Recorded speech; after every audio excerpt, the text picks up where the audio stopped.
자, 그 다음에 피성년 후견인에 대하여 임의 후견 감독인을 선임할 경우입니다. 본인, 피성년 후견인이죠. 본인의 의사 존중에 충실한 제도인 임의 후견을 법정 후견보다 우선하는 차원입니다. 우리 가장 첫 시간에 살펴봤었어요. 성년 후견, 한정 후견, 특정 후견, 이 세 가지는 근거가 법률의 규정에 있었는데요.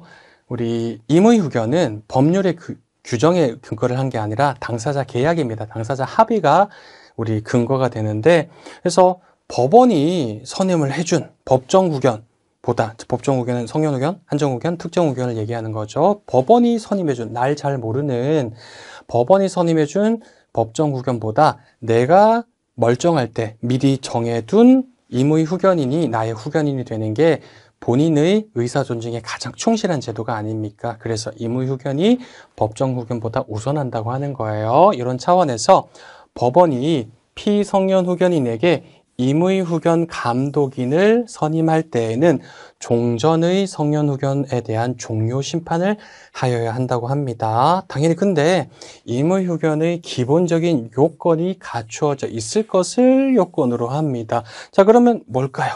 요건이 뭘까요? 성년 후견이 개시되기 전에, 즉 본인이 좀 멀쩡할 때죠. 본인의 의사 능력이 있을 당시에 이런 게 필요해요. 후견 계약이 체결되어 있을 것을 사전 요건으로 합니다.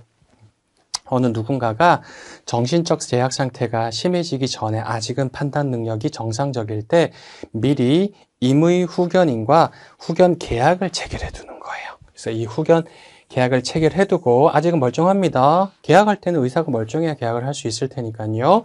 근데 나중에 나에게 뭐 노령, 질병, 기타 사유 이런 걸로 통해서 정신적 제약 상태가 좀 심해졌다. 병세가 심해졌다라고 한다면 이제는 우리 요걸 빠뜨렸네요. 후견 계약을 체결하고 후견 등기까지 맞춰 두어야 합니다. 후견 계약을 체결하고 요건 공정증서로 해요. 공증사무실에서 공정증서로 후견 계약을 체결해 두고 가정법원에다가 후견 등기 신청을 해 둡니다. 여기까지가 멀쩡할 때 해두는 거예요.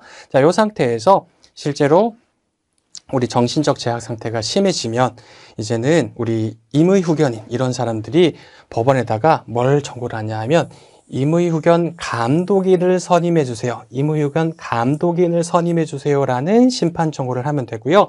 그럼 법원이 자, 이미 임의 후견인은 계약으로 정해놨죠. 자, 법원에서 선임하는 거는 임의 후견인을 선임하는 게 아니라 임의 후견인의 후견 업무를 감독하는 임의 후견 감독인을 선임합니다. 임의 후견 감독을 할 임의 후견 감독인을 선임하면 이제 그때 임의 후견의 효력이 개시된다라고 하는 거예요. 그래서 임의 후견인이 이제 그 피임의 후견인의 이 후견인으로서 후견 업무를 할 수 있다는 겁니다. 그래서 이런 요건이 있다면 당사자가 임의 후견, 본인의 선택이 더 존중되어야 하는 차원에서 법정 후견은 종료된다라고 하는 겁니다. 우리 가장 첫 시간에 우리 후견 사건의 개요, 그 다음에 사건 수 이런 걸 체크를 할 때 임의 후견 사건이 많지 않았다는 걸 봤었습니다. 그래서 흔한 일은 아니겠죠, 물론. 자, 그 다음에 가장 많은 사유입니다. 피성년 후견인이 사망한 경우예요. 대부분의 케이스죠. 실무상 가장 중요한, 자주 발생되는 피성년 후견인이 사망을 하면 더 이상 후견 업무를 지속할 필요성이 없기 때문에 성년 후견 절차는 당연히 종료됩니다. 다만 유의할 사항은 앞선 사유와 달리 개선, 정신상태 개선 이런 사유와는 달리 피성년 후견인의 사망은 후견 종료 심판 청구의 대상이 아니라 이걸 좀 유의해야 되죠.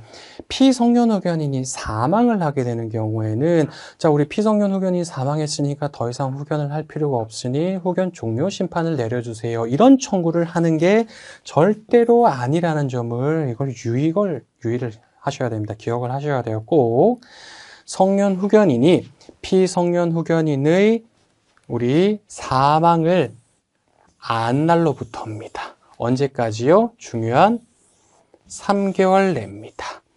사망의 안날로부터.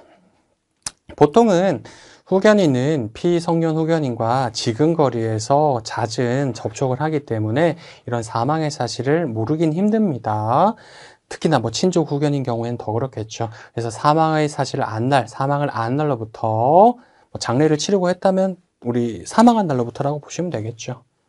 사망을 안 날로부터 3개월 내 꼭 이 기간을 준수를 해주셔야 돼요. 어디에다가요?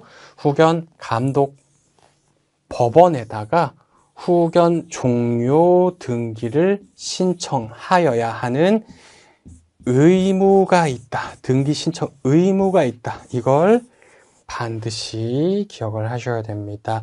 자, 정당한 사유 없이 후견 종료 등기 신청 의무를 게을리했다. 3개월 내에 하지 않은 거예요. 이 경우에는 50만 원 이하의 과태료에 처해지는 또 불이익이 있을 수 있다라는 겁니다.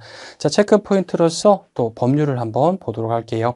우리 후견 등기에 관한 법률 제29조에 종료 등기, 후견 종료 등기의 신청에 대해서 규정을 하고 있습니다. 1항이에요. 성년 후견인 등 또는 임의 후견인은 피성년 후견인 등 또는 후견 계약의 본인의 사망이나 이거죠. 실무상 제일 많은 게 이거죠. 사망이나 그 밖의 사유로 성년 후견 등 또는 후견 계약이 종료되었음을 알았을 때에는 이를 안날로부터 3개월 이내에 종료 등기, 이 등기가 바로 후견 종료 등기라고 하는 겁니다. 후견 종료 등기를 신청하여야 합니다. 다만 법원 촉탁에 의하여 등기가 이루어지는 경우에는 그러하지 아니하다. 요거는 뭐 다만 단서 규정은 생각하지 않으셔도 좋아요. 이런 후견 종료 등기를 촉탁하는 경우는 흔치 않습니다. 그래서 이 기간 반드시 기억하시고 성년 후견인은 종료 등기를 신청하여야 한다라는 의무가 있다는 걸 반드시 기억을 한 번 더 하시길 바래요. 자, 그 다음에 똑같은 법률 후견 등기에 관한 법률 제44조에 또 과태료에 대해서 나옵니다. 1항 제28조 1항 본문 및 제29조 1항 본문입니다. 바로 위에 봤던 게 29조 1항 본문이죠. 29조 1항 여기까지가, 다만 앞에까지가 본문이죠. 요 규정에 따라 등기를 신청할 의무가 있는 자가 누굽니까? 성년 후견인입니다. 의무가 있다고 몇 번을 말씀드렸어요.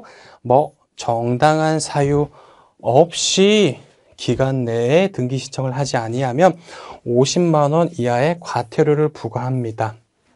이 기간을 정당한 사유 없이 지키지 않으면 나중에 3개월 넘어서 등기 신청을 하게 되면요, 후견 등기관은 당연히 등기를 합니다. 등기 신청을 했으니까. 자, 근데 기간이 3개월이 초과되었다라고 한다면 법원에 통지를 해서 과태료가 부과될 수 있도록 조치를 해서 결론적으로 성년 후견인에게 과태료라는 불이익이 올 수 있기 때문에 반드시 이 사항들은 중요하게 생각을 하셔야 되는 부분이에요.